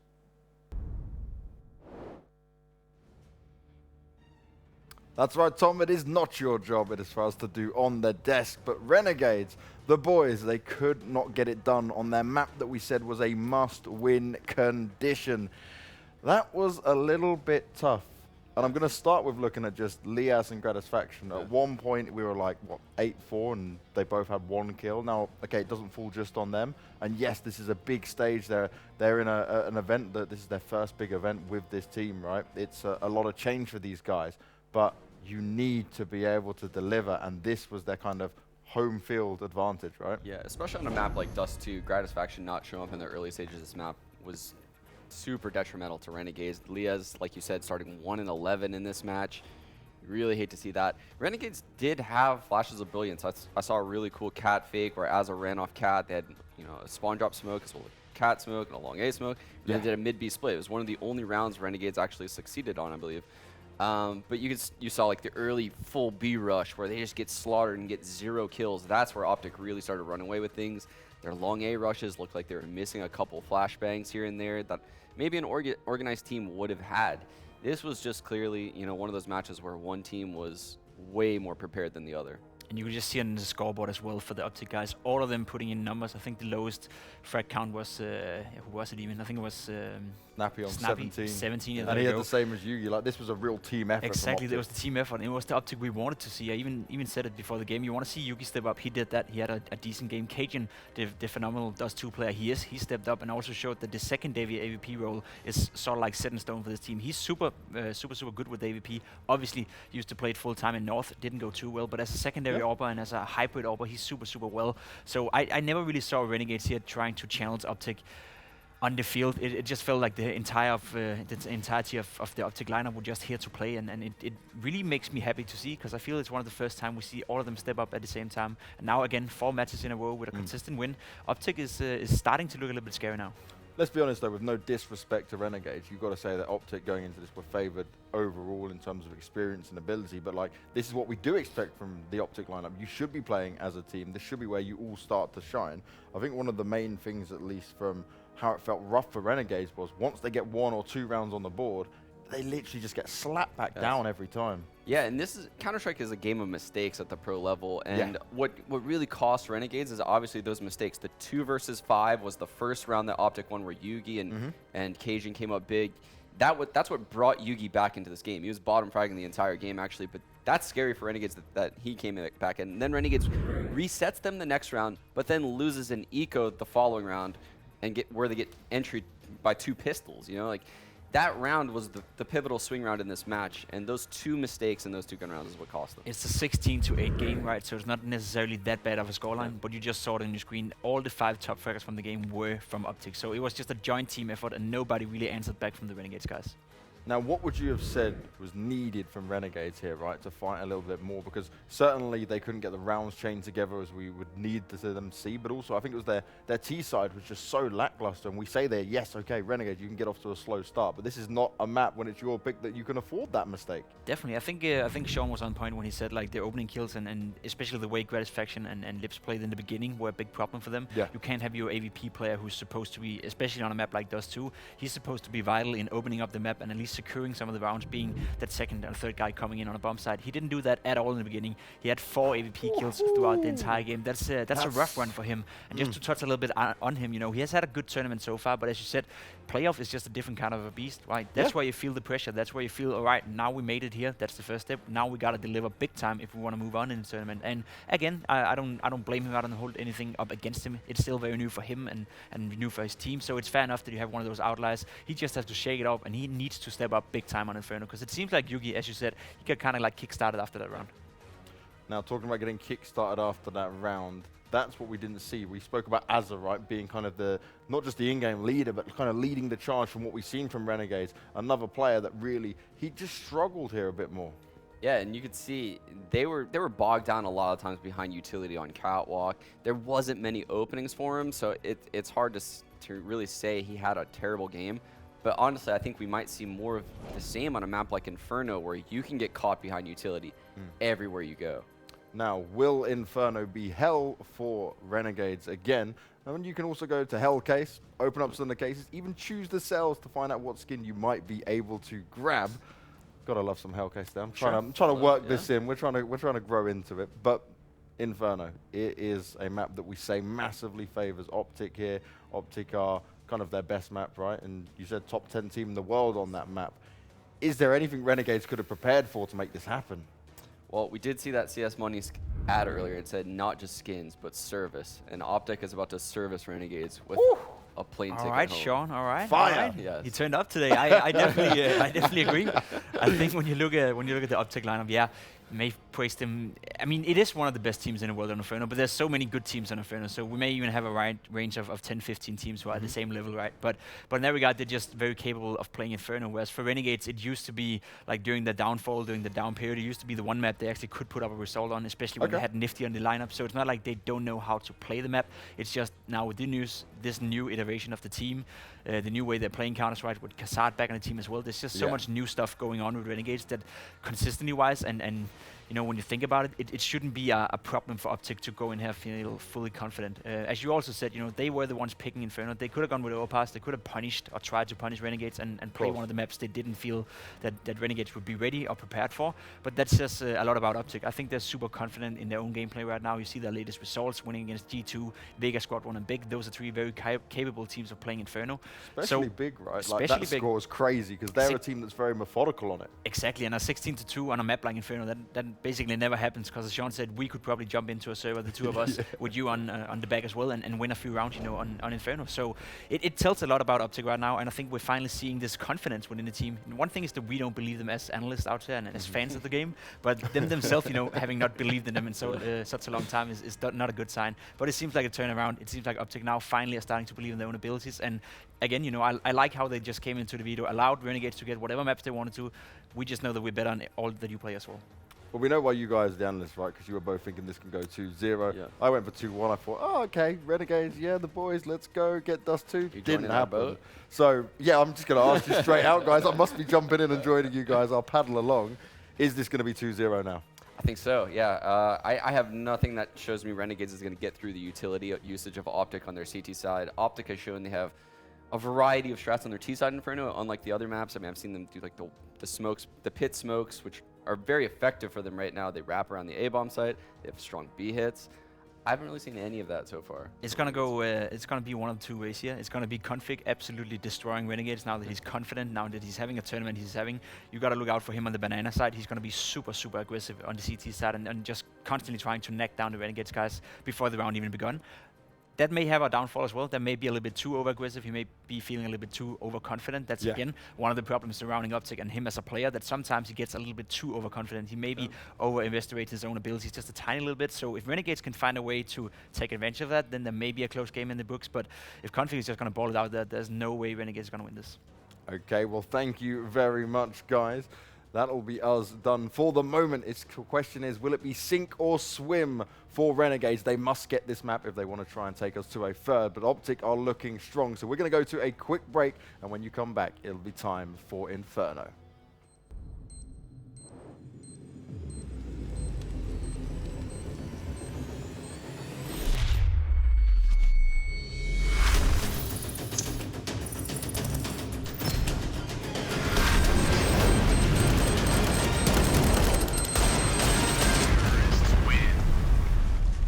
Loot bet.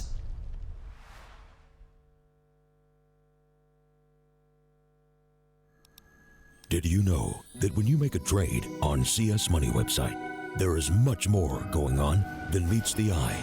The adventure begins here.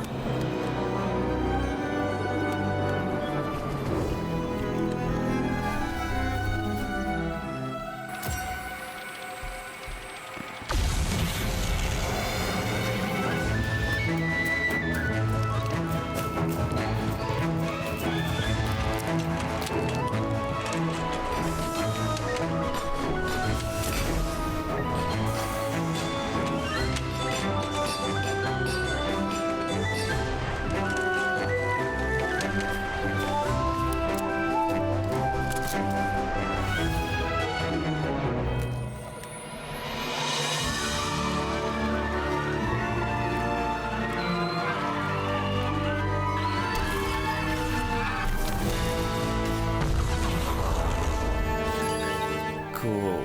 And that's how trades are done on CS Money.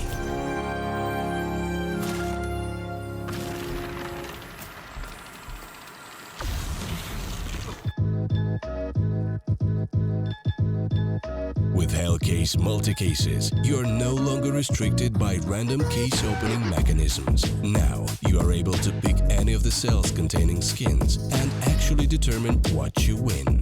Use the promo code and dive right in.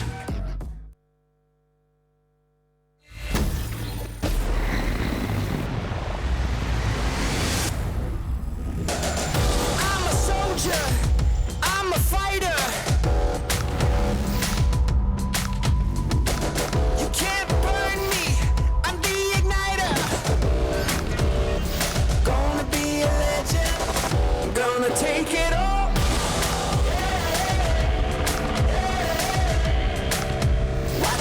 it like a wrecking ball.